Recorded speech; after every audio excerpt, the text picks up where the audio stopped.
Hello नमस्कार. तुमचे सर्वांच्या माझ्या चॅनलमध्ये पुन्हा एकदा खूप खूप स्वागत आहे. आज आपण बनवणार आहोत एकदम खास पारंपरिक आणि चविष्ट अशी रेसिपी भिजलेल्या चणा डाळीचे कोरडे पिठले. हे आमच्याकडे चैत्र महिन्यात खास बनवले जाते. ही रेसिपी खूपच साध्या साहित्यामध्ये बनते, पण चवीला मात्र अगदी झणझणीत आणि जबरदस्त लागते.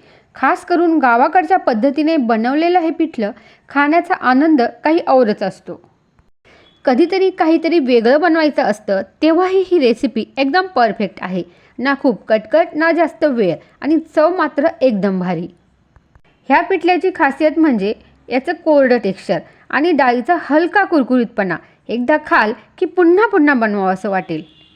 चला तर मग अजिबात वेळ न घालवता सुरुवात करूया आजची ही झटपट सोपी चविष्ट रेसिपी भिजलेल्या चणा डाळीचे कोरडे पिठले. सर्वात आधी आपण इथे घेतली आहे भिजवलेली चणा डाळ, जी की मी 2 तास आधी भिजत टाकलेली होती. इथे डाळ छान भिजलेली आहे, मऊ झालेली आहे. आता आपल्याला ही वाटून घ्यायची आहे. मिक्सरमध्ये चणा डाळ आपण ही जाडसर वाटून घेऊया. एकदम बारीक अशी न वाटता थोडी थोडी डाळ राहील अशा पद्धतीने आपल्याला डाळ वाटून घ्यायची आहे. डाळ वाटताना त्यामध्ये मी काही हिरव्या मिरच्या ॲड केलेल्या आहेत, त्याचबरोबर लसूण देखील ॲड केलेला आहे. त्यानंतर बारीक चिरलेले आले आणि त्याचबरोबर कोथिंबीर आपण यामध्ये ॲड केलेली आहे. हे सर्व साहित्य आपल्याला मिक्सरला जाडसर असं दळून घ्यायचं आहे.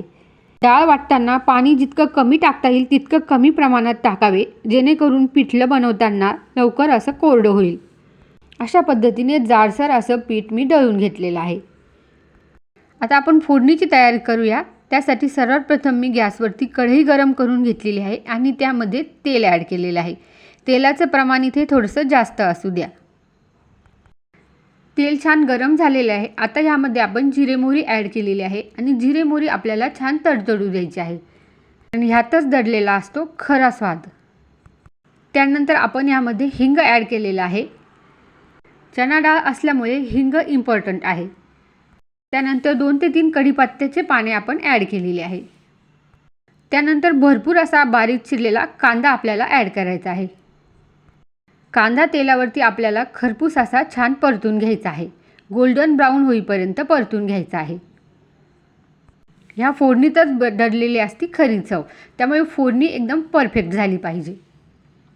कांदा छान परतून झालेला आहे. आता ह्यामध्ये आपण हळद पावडर ॲड केलेली आहे, त्याचबरोबर थोडंसं मीठ देखील ॲड केलेलं आहे, जेणेकरून सर्व कांदा एकदम छान असा खरपूस पटकन भाजला जाईल. त्यानंतर जी जाडसर आपण पेस्ट तयार करून घेतली होती ती सर्व आपण ह्या कांद्यामध्ये ॲड करणार आहोत. स्टार्टिंगला हाय फ्लेमवरती हे पिठलं आपण परतत राहणार आहोत. नंतर जसं जसं कोरडं होत जाईल तसं तसं आपण गॅसची फ्लेम बारीक करणार आहोत. जोपर्यंत छान असं कोरडं होत नाही तोपर्यंत आपल्याला हे एकसारखं हलवत राहायचं आहे, जेणेकरून कढईला जास्त असं पिठलं चिटकणार नाही. मध्यम आचेवर हे पिठलं आपण परतत राहायचं आहे. हळूहळू ते कोरडं होत जाईल आणि एकदम छान खमंग टेक्स्चर येईल.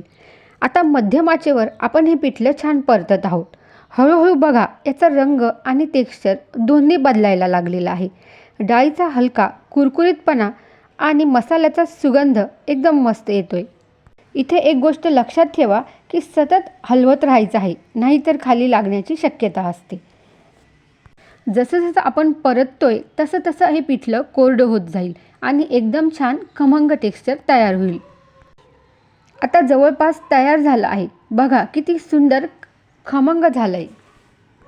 आता बघा पिठलं एकदम भुसभुशीत आणि खमंग झालं आहे.